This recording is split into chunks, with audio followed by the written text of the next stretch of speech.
Greetings, people of Earth. Welcome back. My name's Jax, and if you didn't know, I have a degree in anthropology. So today I thought I would explain what anthropology is, what it has done in my life, how it has helped enhance my life and make it so much more interesting, and just go over some of those basic things. So let's just get right into it. First of all, anthropology is the study of human culture. In Canada, where I studied, it is broken up into four different schools of anthropology. Those include linguistic anthropology, which is what I was really interested in, archaeology, social anthropology, or social cultural anthropology, and essentially physical anthropology, which is like the human anatomy, how we're related to chimpanzees and gorillas, and sort of the evolution of us from Homo habilis and Homo erectus and sort of Neanderthals and all of that kind of stuff.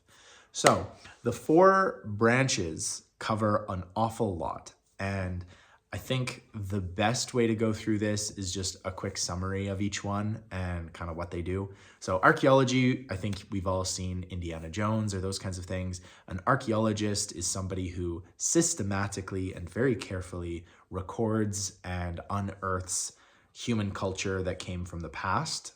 Egyptologists looking into the pyramids and the theories and the ideas that we have about how they came about, looking at ancient ruins or pottery and all kinds of things like that, and piecing together human culture and trying to come up with theories and ideas of understanding the past and how it all developed.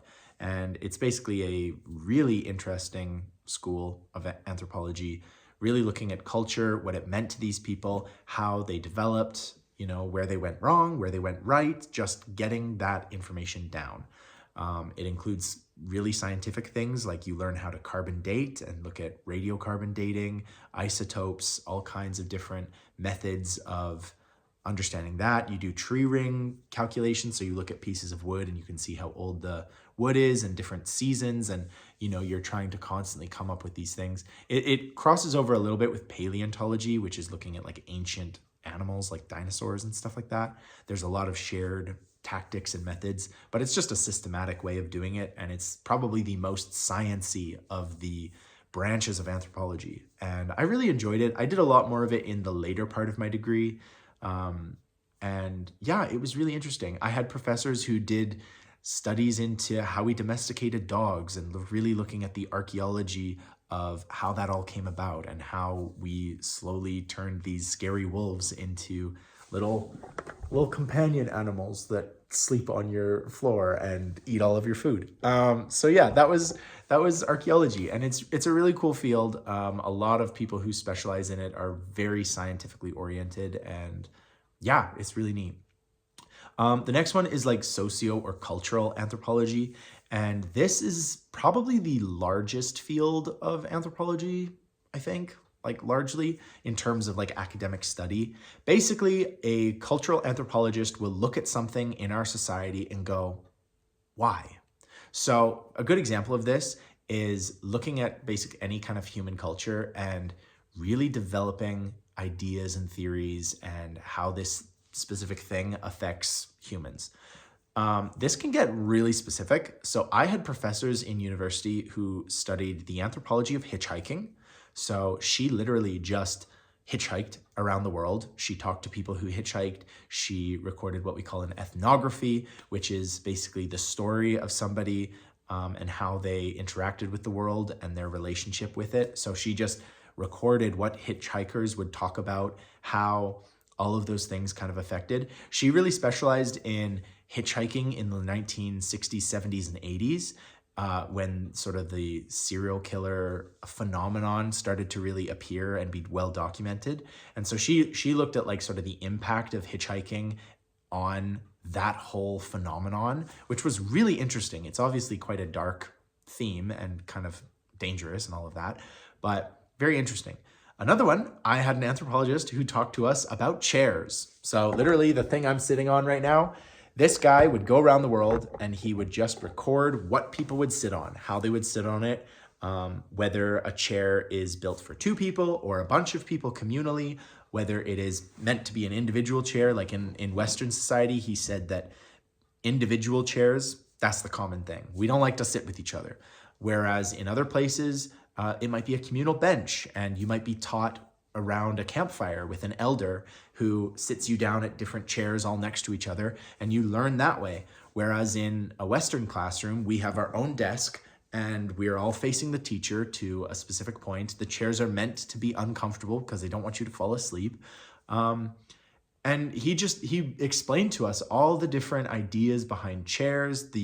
I forget the name of them, but in Japan, many traditional Japanese dining tables have chairs that are just sort of cushions that you kind of kneel on. And yeah, he just talked for a really long time about the anthropology of chairs. One of the teachers, which I'm very jealous of, she studied the anthropology of tea ceremonies. She would go around the world and drink tea with people and talk about tea and food. And that just sounds like the best job on the planet. But she looked at the cultural significance, the history, the mythology, the idea of different fertility rituals, or rituals about wishing for luck or rain, or all kinds of things relating to tea, just drinking tea, and the different chemical compositions, how it affected society, all of that kind of stuff.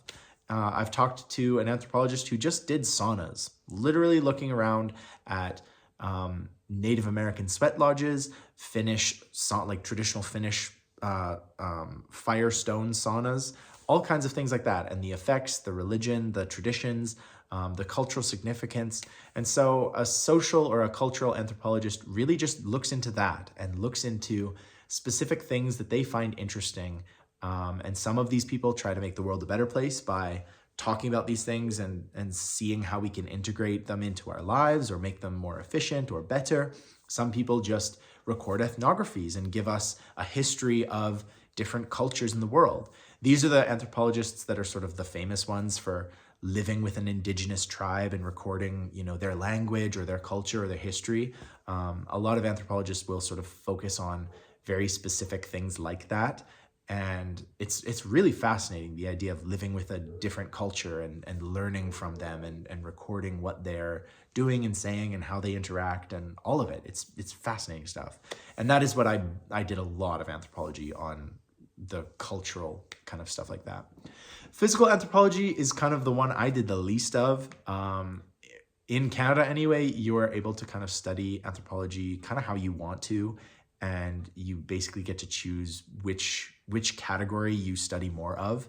I personally am just not that interested in our physical, ironically, because I'm a really big fitness guru and I love nutrition and stuff like that. But ironically, I'm not very interested in our skeletal system and the way we've evolved and developed and how we are similar and different from chimpanzees and gorillas, and sort of our story of evolution from habilis and erectus and Neanderthalis and all of them. But yeah, a physical anthropologist basically studies human anatomy. They look at the effects of society on human anatomy. These are the anthropologists that you will see often in Africa, living with gorillas or apes or things like that, trying to understand how we physically came to be, basically, and our process. Because it's a very interesting field. One of the things that was really funny is when I first started university, they said that the Homo sapiens, the breed of human that we are, developed 40 or 50,000 years ago. And by the time I ended university, that number had been pushed back to 300,000. So it is a fastly evolving study. It's quite contentious. There's a lot of debate whether we evolved at a certain time or what we did, or, if we bred with Neanderthals or other versions of Homo sapiens and Homo erectus, and whether we bred with these different iterations or different species. And yeah, for whatever reason, though, it just wasn't the thing that I specifically jumped at and went for. So I'm not the real best person to be talking about it. The final one, which is the one I'm the most interested in, was linguistic anthropology. So essentially, this is language. This is how humans have evolved language, the study of language, how language shapes our perception, something called the Sapir-Whorf hypothesis. And this is an idea that your language gives you a lot of the building blocks for how you're going to actually perceive the world. A good example that I always use is there are tribes in Africa that only distinguish three different colors, which are red, green, and everything else.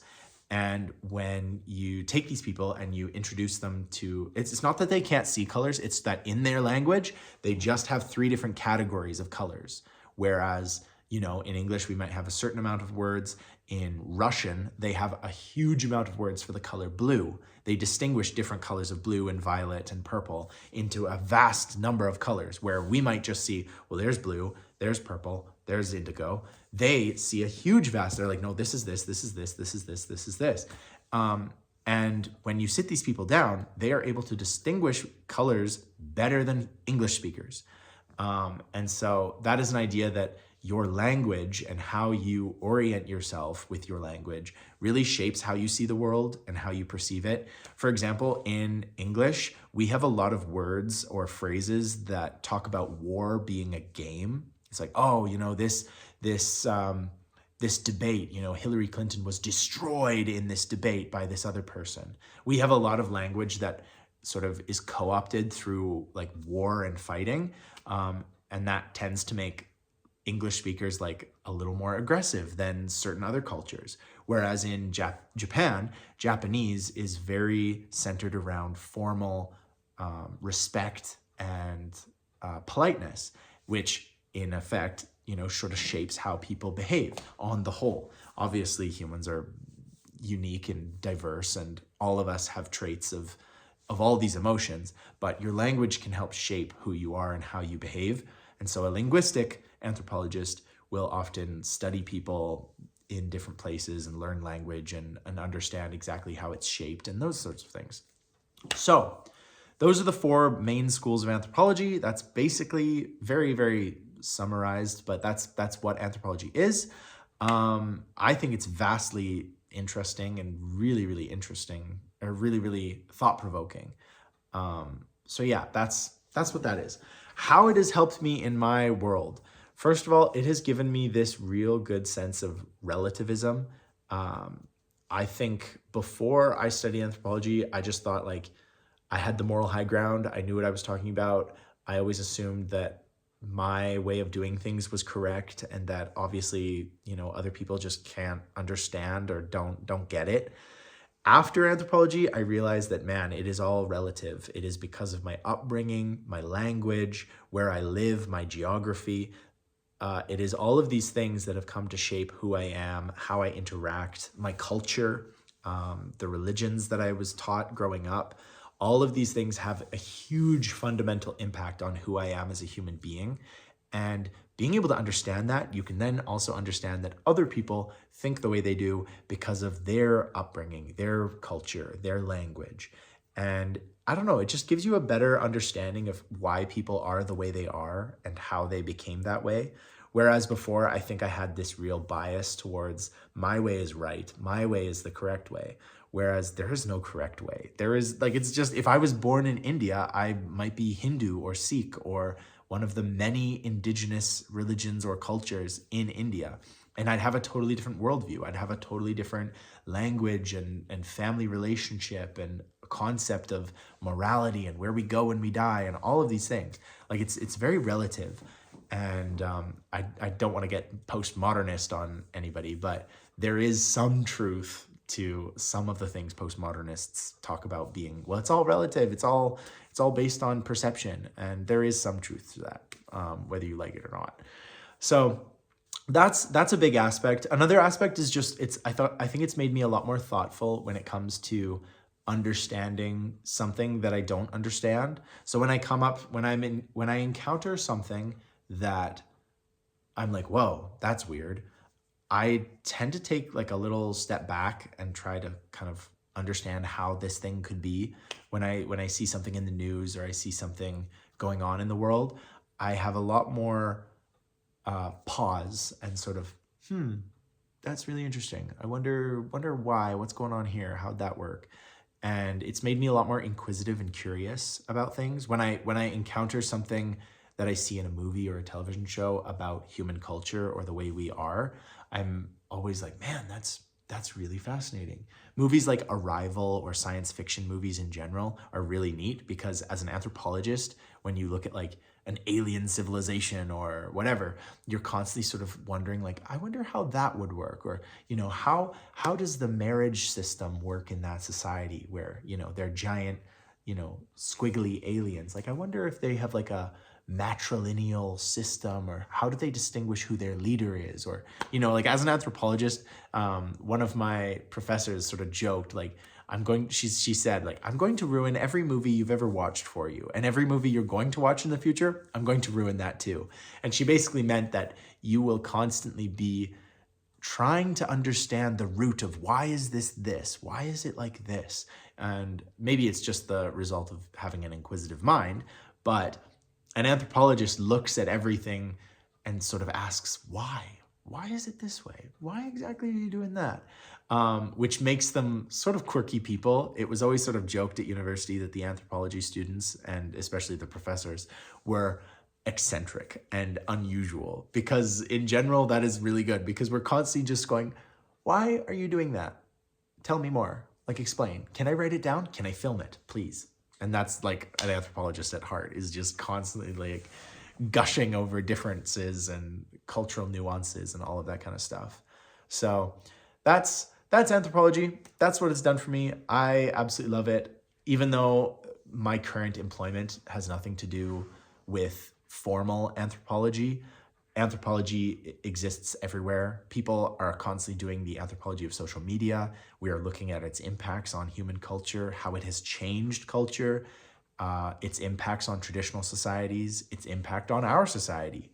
And so anthropology is this incredibly pertinent thing that applies to everything we do because it studies everything we do. Anthropology encompasses literally everything. You can do the anthropology of insert whatever you want, literally. Like, I'm not kidding. Professors did the anthropology of dogs, like I said, anthropology of chairs, hitchhiking, tea. If it's a concept in our human language, it can be studied from an anthropology point of view. So I think that's pretty cool. It encompasses everything. It is eternal. It is neat. So that's my little blurb about anthropology. I hope you found it interesting. If you are somebody who is thinking about doing anthropology in university or something, I absolutely recommend it. You should take an anthropology course in general. I know the intro to anthropology is kind of, I don't know, they make it bland. They should make it really interesting, because some of the courses I did in my undergrad in my like third and fourth year were incredibly fascinating. And I think the world needs more thoughtful individuals who are interested and passionate about human culture and everything we do in life. So I hope that convinced you. If you needed convincing, it was so fun. The nice thing about anthropology is when you're taking a course that you really don't like, you can just grind through it and then you get to take a course you really like the anthropology of medicine or something like that. Like, it's so cool, guys. It's infinite. It's really neat. I can't recommend anthropology more. So with that being said, hope you enjoyed it. Hope to see you in the next anthropology meeting, because we all meet, we all talk, we all know each other. But yeah, thank you so much for watching. I hope this helped. And as always, I'll talk to you guys tomorrow.